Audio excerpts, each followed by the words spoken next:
Hey there, doing another supplement video. Today I'm going to talk about protein and what I use and what I've been using over the last couple of years and what I'm using currently on my protein sparing modified fast. So there's a lot of, I guess, videos that people do on protein. You've got the low protein camp, you've got the high protein camp, and I hear lots of different things. I mean, it all depends on what you're trying to accomplish, honestly. You've got your bodybuilders, you've got people who are just trying to lose some weight, you've got people that are kind of in between, like myself, who want to lose weight, gain some muscle. I don't want to get huge, but muscle obviously having more of it increases your metabolism, and you just look better if you're have a more athletic physique versus just being skinny, or what some people call fat skinny, where you lose a lot of weight and you just look kind of strange. Um, so there's a lot of questions about how much protein do you really need. Bottom line from my experience is you gotta eat, you gotta consume, some type of food for fuel. Your body is just not capable of metabolizing stored energy quickly enough for you to function, which is probably why you hear, don't lose any more than 2 pounds a week, sort of thing. I just don't think your body can metabolize fat that quickly, and your body stubborn. At least mine is. You're going to if you make rapid changes, your body is going to react. If you've seen some other videos, I did a 30-day juice fast. I dropped 30 pounds. I lost 30 pounds. I know there was some, water weight involved in that, but I did get, I don't want to say super skinny, but I definitely noticed a big difference in the way clothes felt. That was 30 days, 30 pounds. That's a pound a day. And shortly after, I eat pretty good. I eat pretty cleanly. I don't eat a lot of junk food. On occasion, I may go out to eat. Whether it's pizza on Fridays, but even then, that's homemade pizza. I try not to eat anything that's processed. I don't eat chips. I don't drink sodas. I do drink some diet sodas, but not excessively, maybe once, twice a week. But the weight came back. I had gotten down to 204. I got back up to around 230 pretty quickly. And I'm not a big eater. I used to be. And so, got to really watch what you do, how quickly you do it, because your body will rebel. And that's what happened to me. So again, getting back, I get off track a lot. I apologize for that, but I have a lot to say. So back to the thing with protein. Protein is used by the body to build muscle and to repair tissues. And again, like I've said in other videos, an excessive amount of anything calorie-wise will cause you to gain fat, because when you ingest something, your body has to do something with it.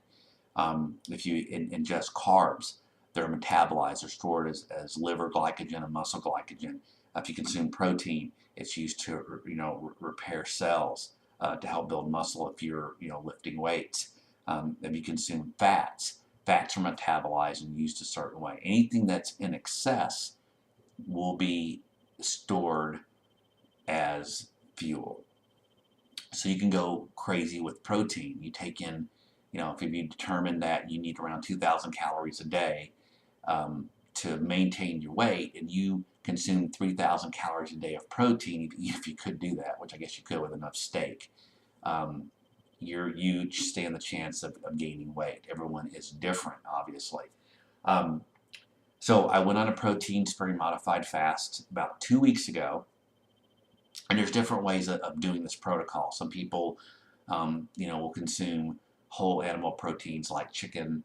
They try to keep it low fat, maybe fish, that sort of thing. That's how I kind of started things off, and then I read some things about the Velocity diet, which I know I talk a lot about, and had some inspiration from that, and went with the protein shake, which works really good for me. It's clean, it's easy. I've got plenty of protein powder, and it's very quick to make a shake. and you can flavor it because I'm watching carbs, so I'm careful what I put in my shakes. Typically, some chia seed. I've got a creatine glutamine stack that I throw in there, and then once a day, just to get some good healthy fats, I'll throw in a couple of scoops of peanut butter or almond butter, those sort of things. And sometimes I'll include goat's milk just to give the shake a little more consistency and flavor. So let's get to the protein. And what I'm going to talk about is something that I picked up from my local club store, kind of like a Sam's Club. We have a place called BJ's, and fortunately they carry one of my favorite brands of protein. It's EAS whey protein. It's a 23-gram high-quality protein. Again, made by EAS, which Abbott Labs owns this now. I love this stuff. This is a 5-pound. This is 5 pounds of protein powder. I will say it is not the best flavored protein. It is a little bland.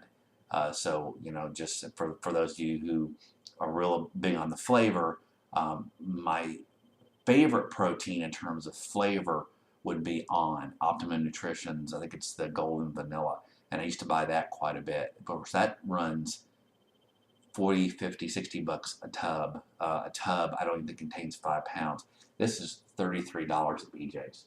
5 pounds of protein, $33. Let me go into some of the ratios of nutrients in this. This is 130 calories per serving, which is 1 scoop.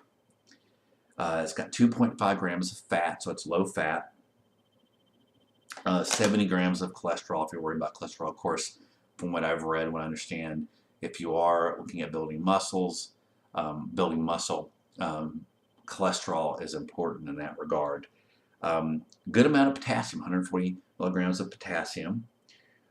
3 grams of carbs, so it is low carbs. Now, we'll say this is this has sucralose in it. So it's got Splenda in it, and I'm not a real big fan of that. But again, if you're low carbing it, there's not a lot of alternatives. It would be great if EAS, which again, I'm not even endorsed by EAS, just to let everyone know, but it'd be great if EAS would throw some stevia in here. Go with some stevia. At least it's all natural. I know it's got a little bit of a bitter aftertaste, but no worse than what's in the sucralose. No fiber. Now this is interesting because EAS has the Myoplex brand of ready-to-drink protein shakes, and they actually have a pretty decent amount of fiber. I think it's like 4 or 5 grams of fiber to a 32-gram protein shake. This has no fiber in it. 1 gram of sugar and 23 grams of protein. So it's a good dose of protein in here. And I like this blend because it actually contains not just whey, but also casein. So you've got a slow and fast digesting protein source. And this is what I'm using currently. I like it because it's cheap, it's inexpensive, it's got a fairly decent flavor, and I throw a couple of scoops of this per meal, each one of my 5 meals of the day. If I'm going a pure shake day, I do change it up every now and then to have a whole meal at night. But it's got your valine, isoleucine, leucine, and your muscle building protein, BCAAs, and I like it. It's a great protein powder. I'm real big on price and convenience. And again, 5 pounds, $33 is in a nice pack. You just rip it open and seal it back up, and I really enjoy it. So this is my rant on protein. Hope you enjoyed it.